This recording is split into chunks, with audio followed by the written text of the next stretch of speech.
Subscribe saar halkan si aad u hesho muuqaal walba oo aan halkan soo gelino. Mahadsanid. xilliyada ka mid ah waxaa tuulo yar oo lagu magacaabi jiray Laambuur ka bilaabmaday dhacdooyin yaab leh oo isugu jira argagax iyo cabsi. Dadka tuulada oo dhanna waxaa ku dhacay cabsi aad u daran, taas oo ay ka qabeen nin ruuxaan ah oo tuug ah. Qof kasta oo tuulada ku noolna haddii uu seexdo isagoo xiran dahab waa laga xadi jiray. Ninka ruuxaanta haddii uu qofku ku arko faraanti, waxa uu ka qaadan jiray faraantiga waxaana uu goyn jiray faraantiga farta ay ku xirneyd. Amase haddii haweeney dhegaha ku xirato dahab, ninka ruuxaanta ahi waxa uu ku goyn jiray haweeneyda dhegta, isagoo isku goosan jiray dhegta iyo dahabka. Haddii uu qof uu arko oo uu ka waayo dahabna, qofka madaxa ayuu ka jiri jiray waana isaga tegi jiray. Dadka tuuladana dhacdadan aad ayay uga yaabisay, waxayna ku beertay argagax aad u weyn. Walaanaadu maxaa ka dhacay tuuladeena? Gabdho iyo wiilal badan ayaa gacmahoodii iyo dhagohoodii waayay dahab dartii. Sidee xatooyadan argagax daran u dhici kartaa? Yaase weeye qofka waxaan dhan sameeya ma soo ogaatay mana la helay qofka?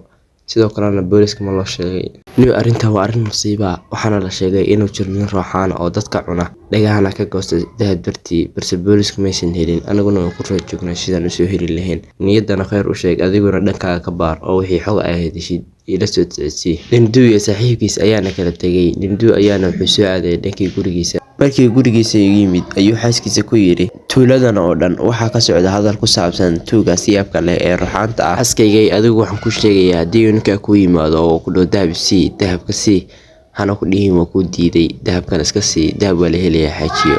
Hawlweyn xaaji, gurigeenu waa mid adag, albaabada iyo daaqaduhuna way xiran yihiin mar kasta. Si kastaba ha ahaatee, fadlan adigu ha igu khasbin inaad dahabka iska bixiyo. Dahabkana waa xasuus ay hooyada iga tagday oo ay lahayd iyadu. Hadduu ninka i yimaado xitaa siinmaya maadaama ay hooyada leedahay, aniguna aan xasuus ahaan u haysto. Dahabkana waa dahab igu weyn, waana hantida keliya ee aan leeyahay anigu. Ugu dambeyn, Nanduu iyo xaaskiisu way seexdeen. Nanduu hurdo ma helin oo hurdo way ka imaan weyday, wuxuuna soo aaday dhankii qolka kale oo uu yaalay TV-gu. Halkaas ayuuna wuxuu bilaabay inuu ku fiirsado filimaan. Cabaar ka bacdina Nanduu waxa qabatay hurdo aad u weyn, kadibna wuu seexday. Habeenkii xilligii dambe, saacadu markay gaadhay saqbarkii, arrin aad u layaab badan ayaana dhacday.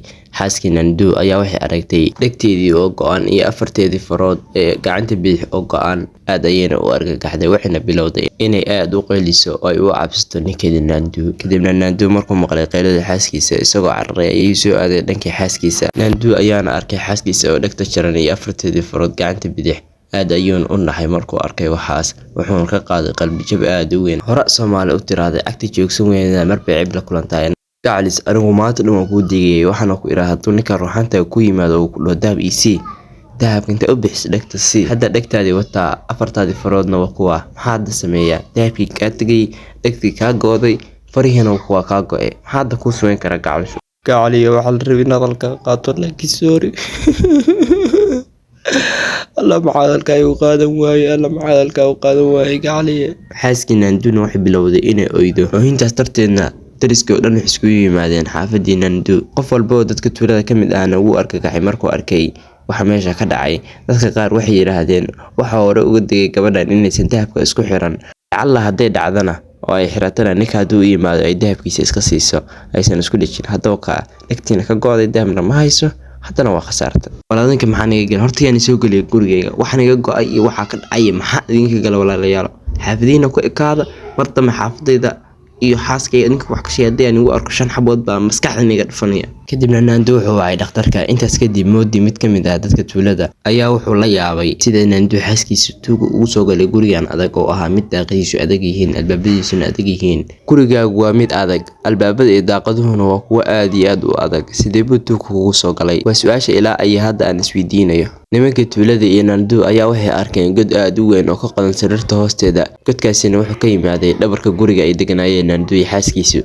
Tuugu halkaas ayuuna ka soo galay ugana baxay guriga. Subaxdii xigtay markii la gaaray, dadka tuulada oo dhan way ogaadeen arrinta meesha ka dhacday. Dadka tuuladana waxay qaadeen cabsi aad u weyn.